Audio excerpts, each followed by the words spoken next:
Port in Tokyo yesterday was welcomed by Ambassador Haido Matsubara, the Japanese ambassador in charge of TICAD, along with the Nigerian Minister of Foreign Affairs, Ambassador Yusuf Tuga. The conference, themed Co-create Innovative Solutions with Africa, will focus on accelerating Africa's economic transformation through private investment, innovation, and stronger institutions. Meanwhile, the President is scheduled to attend plenary sessions, hold bilateral talks with world leaders, and engage Japanese business executives, including companies with existing or potential investment in Nigeria. At the conclusion of TICAD 9, the President will head to Brazil for a state visit from August 24th to 25th at the invitation of President Luiz Inácio Lula da Silva.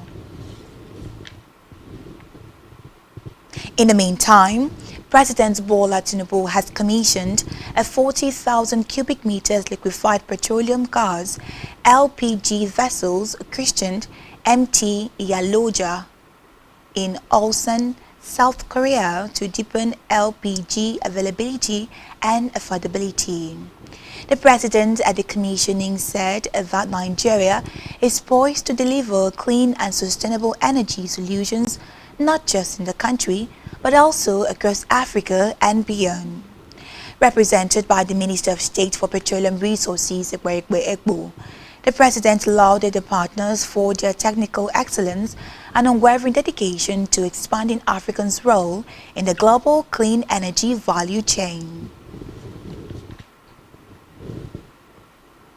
Away from that, the Minister of Works, Dave Umahi, says his presentation to the Federal Executive Council about Lagos bridges was retorted on social media. Umahi said in Lagos that the misrepresentation led to speculations and even mockery by ill-informed members of the public. The minister spoke during a tour of some road and bridge projects. Umahi urged the public to rely on verified government update instead of social media information. He said that both Third Mainland and Qatar bridges have been under technical review since 2013. He emphasized that saltwater penetration, illegal sand mining and rusting of piles have worsened their structural defect.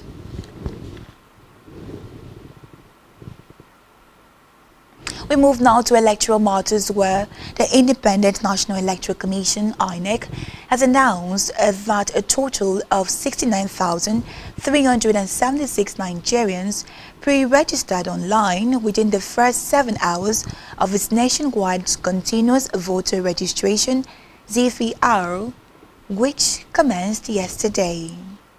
INEC National Commissioner and Chairman of its Information and Voter Education Committee, Sam Olumekong, in a statement noted that of the figure recorded, 33,803 are male and 35,573 are female.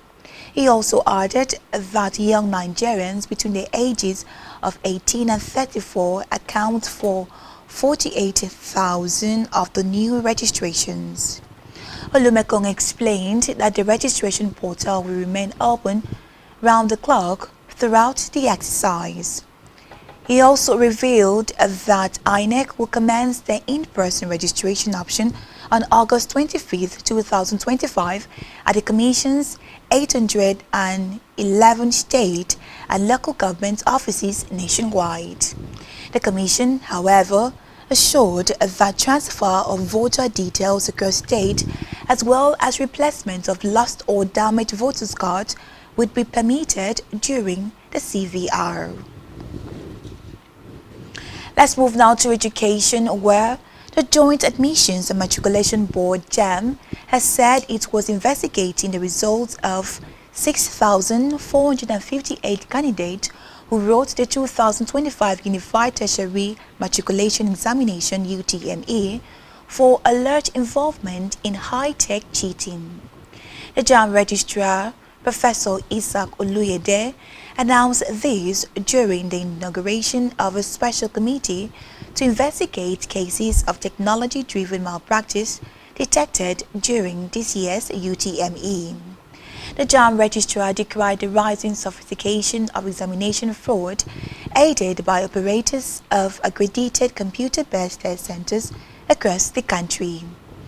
According to him, malpractice has evolved beyond general schemes into technologically sophisticated forms, including multiple cases of biometric and identity fraud by some accredited CBT centers and candidates.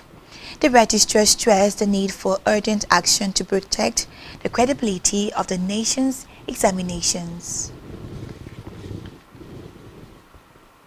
Back here, concerned indigenes of Ikorabasi local government area under the aegis of Mbogo Ikorabasi have decried what they described as the illegal and obnoxious operations of Sterling Petrochemical and Fertilizer Limited and its affiliated companies. The group made its position known during a press conference held in Uyo, Akwa Ibom State capital. Our correspondent Esther Otoyo was there, and she brings the details.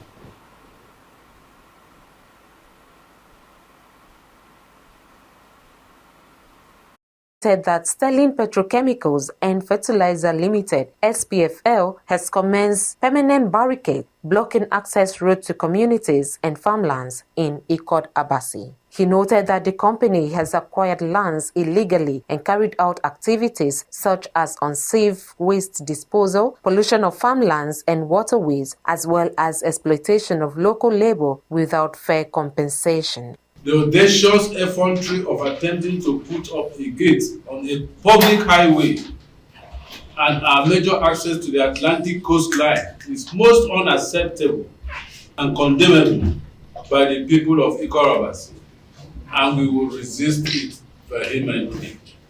On May 17, 2021, Sterling Petrochemical and Fertilizer Limited, accompanied by heavily armed police, army, and naval personnel, forcefully entered ancestral lands belonging to communities in Ikorabasi. Using heavy-duty machinery, including bulldozers and caterpillars, they destroyed economic trees, crops, residential structures, and vital vegetation, resulting in massive environmental degradation and disruption of the local ecosystem. SPFL has persistently engaged in unfair labor practices, particularly in the recruitment and remuneration of workers. Jobs that should be easily performed by skilled local residents are often assigned to non-indigens, after which they will be fraudulently classified as being from Ikorobasi communities. Okoko said despite several appeals and petitions, the company has continued to operate without due regard for the laws of the land and non-inclusion of Ikorobasi as a community in implementation of Host Community Development Trust, HCDT. According to him, the company has failed to carry out the mandatory Environmental Impact Assessment (EIA) before commencing operations, thereby putting the health and economic survival of residents at risk. We totally reject the SPFL/affiliate company's provocative Host Community Development Trust (HCDT) scheme, which so invidiously excludes some integral part of Ikorobasi in its Host Community Development Trust (HCDT) scheme. We demand that Ikorobasi local government be wholly and completely captured in the Host Community Development Trust (HCDT) as one and indivisible entity.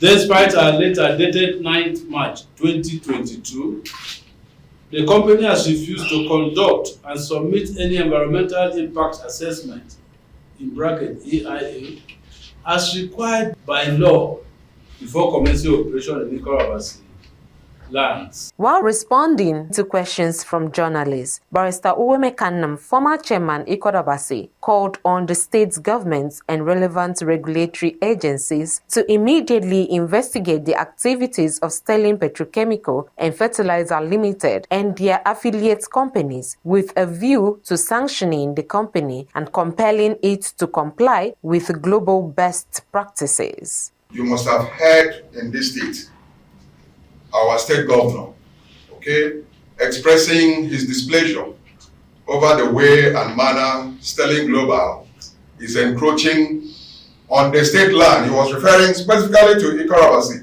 outside the area that they were given. The state government is aware of what is going on there.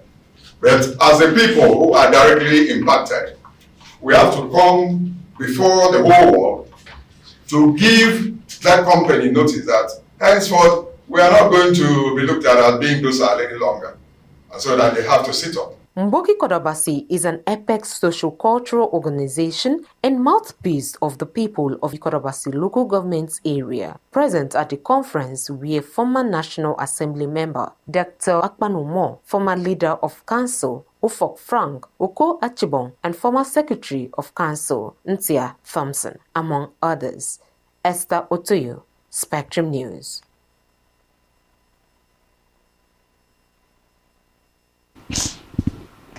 We move now to Africa, where Sudan's Army Chief, General Abdel Fattah al-Burhan, has launched a sweeping military reorganization to tighten its grip on the armed forces amid ongoing conflict with the Rapid Support Forces.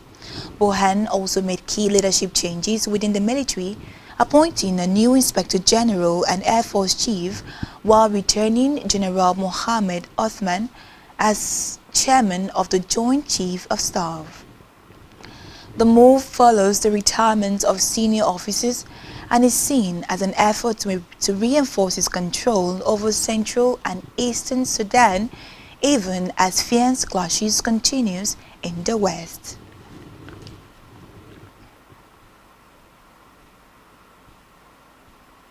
On the foreign scene, U.S. President Donald Trump has pledged to issue an executive order to end the use of mail-in ballot and voting machines ahead of the 2026 midterm elections.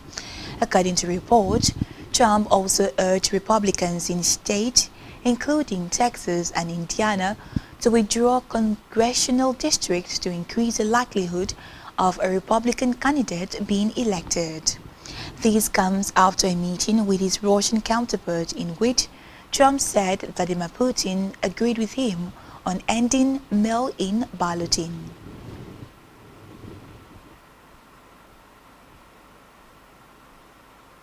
So on the foreign scene, French President Emmanuel Macron says he wants the leaders of Ukraine and Russia to hold talks in a neutral country like Switzerland, adding that he is pushing for Geneva. Macron said he wants to see European leaders at the table too, as part of any summit between Zelensky and Putin. The French president made the remarks in an interview with journalists, confirming work will begin today on drafting a proposal for security guarantees for Ukraine. Recall that after a meeting with European leaders yesterday, Trump called Vladimir Putin to discuss a meeting between the Russian and Ukrainian leaders.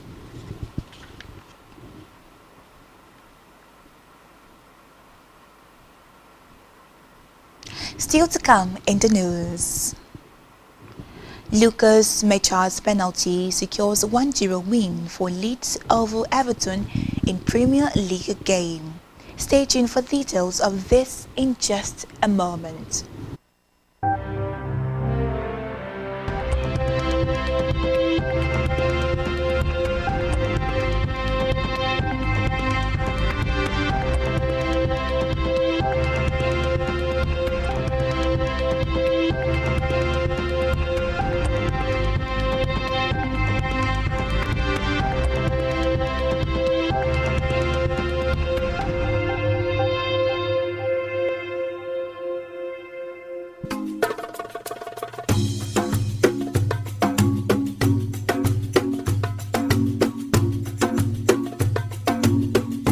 Broadening your horizon is what every living being not only genuinely desires, but heartily pursues and intentionally invests in. For in the gathering of men, only those whose minds are in tune with the dynamics of the past, present, and future innovations, inventions, politics, and governance are respected. We are Spectrum Television, and broadening your horizon is our obsession. Rescan your decoder now to connect Spectrum Television on the frequency 12589, symbol rate 26250. That is frequency 12589, symbol rate 26250. Polarization horizontal, and join our online community at spectrumtvlive.ng. For further inquiries, please call 0704 158 5642 or 0704 541 7707. Spectrum Television, broadening your horizon.